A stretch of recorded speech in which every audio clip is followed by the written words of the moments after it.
Welcome to The Explainer. You know that phone in your pocket? Well, it's not just a piece of tech. It's the result of this epic war between two giants, Apple and Google. Today, we're going to dig into how a broken friendship didn't just give us the smartphone, but pretty much built the digital world we all live in. You know, it's kind of hard to believe now, but before they were sworn enemies, Apple and Google were like the best of friends. Seriously, one of the tightest alliances in business. They thought of themselves as a perfect match, yin and yang. And they had this common enemy, Microsoft. The deal was simple. Apple handles the cool hardware, Google does the smart software. Google's founders? They pretty much worshiped Steve Jobs, saw him as this spiritual mentor, and then it all just fell apart in a single day.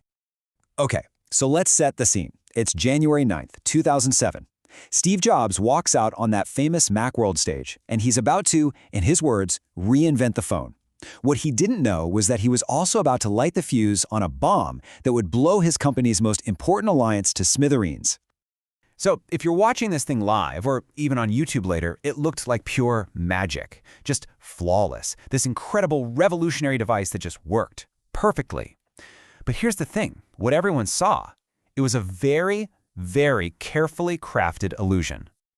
Behind the scenes, it was total chaos. That prototype in Steve Jobs' hand, it was basically a ticking time bomb. It was so full of bugs, it was constantly crashing. I mean, it could barely get through its most basic functions without just dying. You could imagine the team was absolutely panicking. So, you're probably wondering, how on earth did they pull it off? Well, after what must have been some sleepless nights, the engineers found this one super fragile sequence of tasks. They called it the Golden Path. And Jobs had to follow it perfectly. He had to do everything in this exact order. If he messed up, say he sent an email before browsing the web, the whole thing would have crashed. Right there, live on stage for the whole world to see. Oh, and the illusion? It went way deeper than that. You see that cell signal on the screen? Totally fake. They just hard-coded it to always show 5 bars. And to make sure the one phone call he made didn't drop, AT&T literally brought in a portable cell tower just for the demo. And get this, Jobs had a bunch of backup iPhones hidden right there on the podium, just in case he needed to swap one out without anyone noticing. I mean, talk about a masterclass in stagecraft. So while the rest of the world is going nuts over this thing, there's a small team at Google just watching in absolute horror. See, for the last 15 months, they'd been secretly working on their own revolutionary phone, codenamed Android. But the second they saw the iPhone's slick touchscreen, they knew. Their prototype, this clunky thing with a physical keyboard, it was toast. Instantly obsolete. Imagine that feeling. All that work, just gone. So what does Google do? They go right back to the drawing board, just scrambling to create their own touchscreen competitor. But while they're racing to catch up, that friendly alliance with Apple, it's about to completely shatter. And it's all because of what Steve Jobs would later call grand theft. So when the first Android phones finally came out and they had features like pinch to zoom and swipe to unlock, Jobs was just furious. I mean, livid. He was convinced these were Apple's patented ideas. It wasn't just business for him. He felt personally betrayed. In his mind, his friends, his allies at Google, had turned into common thieves. They had stolen the very soul of his creation, the iPhone. And that sense of betrayal? It kicked off this huge war between two completely opposite philosophies. On one side, you have Apple's walled garden. Think of it as a closed, exclusive club. They control everything, the hardware, the software, so they can charge a premium and make huge profits. On the other side, Google creates the Open Alliance. They basically give their Android software away for free to anyone who wants it. Their goal wasn't profit per phone, it was scale. Maximum global market dominance.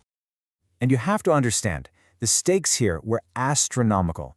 History tells us that in these big platform wars, think VHS versus Betamax, the winner doesn't just win by a little bit. They completely dominate. We're talking capturing over 75% of the entire market. This wasn't just a friendly competition. It was a winner-take-all fight for the entire future of mobile. So Android phones start flooding the market, right? And Steve Jobs knows he can't compete on sheer numbers alone. So he makes a brilliant strategic pivot. He decides to change the battlefield. Instead of winning on width, he's going to win on depth. And that brings us to January 27th, 2010. Jobs gets back on stage and unveils the iPad. And you got to understand, this thing wasn't just a big iPhone. No, it was a genius move designed to suck users deeper and deeper into Apple's ecosystem. The idea was to make you so reliant on their world of apps, music, and movies that leaving was unthinkable. The logic was simple. If you've got an iPhone, you're definitely going to want an iPad. And the impact of the iPad? It was just staggering. This wasn't just some new gadget. It was like a Trojan horse that Apple rolled into, well, pretty much every industry. It took on the entire PC market. It completely changed how we read books and newspapers, how we watch TV and movies. Suddenly, Apple became the new gatekeeper for all of our content. Okay, so the battle lines are now crystal clear, and the fight starts to move from the shelves at Best Buy to the courtroom. And it's this huge legal war that would end up cementing the two companies' system, the duopoly, that pretty much still runs the smartphone world today. Now here's the clever part. Apple couldn't really sue Google directly for the software, so what did they do? They went after Google's biggest hardware partner, Samsung. This was a proxy war, and the goal wasn't just about winning a lawsuit and getting money. No, it was about PR. It was about creating a story in everyone's minds that all Android phones, even the best ones, were just cheap, knockoff imitations of the real thing. But here's the twist. This really bitter, ugly fight had this powerful, unintended side effect. All that pressure, it forced both Apple and Google to innovate at a crazy breakneck speed. Think about it. Without Android nipping at their heels, would Apple have pushed so hard with the App Store? And without the iPhone setting such a high bar, would Android have ever gotten so good and easy to use? The war, as ugly as it was, actually made both of them way better. Then, in 2011, Steve Jobs tragically passed away, and with him went a lot of the intense, personal anger that fueled this war. Things started to cool down. But here's the irony. The world he left behind, the world he helped create, was now completely dominated by the very strategy he hated and fought against with everything he had. And by 2013, the results were in, and they were undeniable. Google's open strategy, it had crushed the war for market share. Android was on a staggering 75% of all smartphones globally. Now, don't get me wrong, Apple still had its very profitable piece of the pie. But when you look at sheer volume, there was no question. Google's platform was the new king of the world. So when you look back, this whole feud was about so much more than just crowning a winner.